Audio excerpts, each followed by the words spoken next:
Patay na nga po ng natagpuan ng mag-ama na umano'y dinukot sa Mayorga, Leyte. 3 araw na pong nakalipas. Kinilala mga biktimang sina dating Abuyog Leyte Vice Mayor James Bohol at ang anak nito na si Carlo James. Sa investigasyon, dinukot daw ng mag-ama o dinukot ang mag-ama sa kanilang warehouse ng 3 armadong lalaki nitong Sabado ng hapon.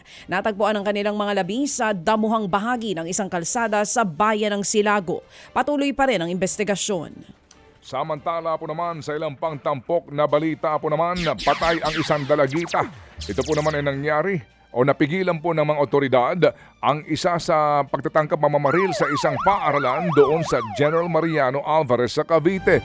At ayon po sa Cavite Provincial Police Office, isang grade 10 student ang sangkot sa plano na pag-atake. Nakuha sa kanya ang isang improvised at hindi rehistradong baril na nakuha sa pamamagitan ng tip galing mismo sa mga opisyal ng paaralan. Agad naman nakipag-ugnayan ng PNP sa barangay at pamilya po ng naturang estudyante na ibinigay po naman ang pangangalaga sa Municipal Social Welfare and Development Office. Hindi na po isinapubliko po ang pagkakakilanlan ng mag-aaral habang patuloy ang ginagawang investigasyon. Samantala, patay po ang isang dalagita sa Baliwag, Bulacan matapos siyang saksakin sa leeg habang ito'y natutulog. Naisugod pa sa ospital ang biktima pero hindi na umabot ng buhay. Arestado ang kanyang amain na siya umanong sumaksak sa biktima.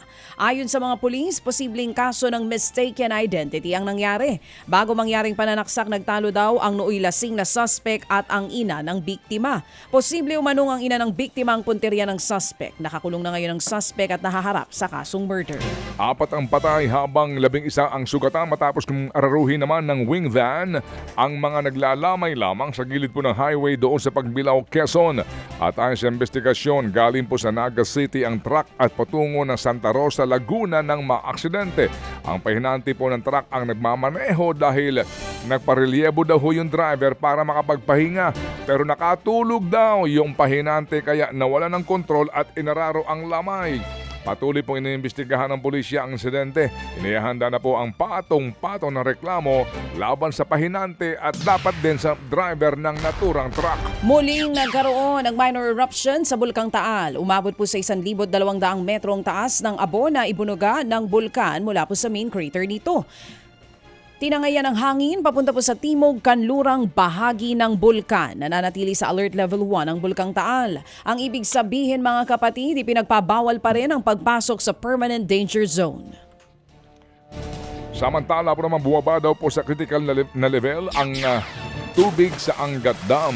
Sa datos nga po ng Pag-asa, nasa 159.95 meters ang level ng tubig sa dam kahapon ng umaga. Ito mas mababa po sa critical low level na 160 meters. Ito na kami. Ang Angat Dam po ang siyang pangunahin pong pinagkukunan ng tubig para nga sa Metro Manila. Nauna pong tiniyak ng mga water concessionaires na meron silang mga alternatibong pagkukunan po ng tubig tulad ng Wawa Dam at Laguna de Bay.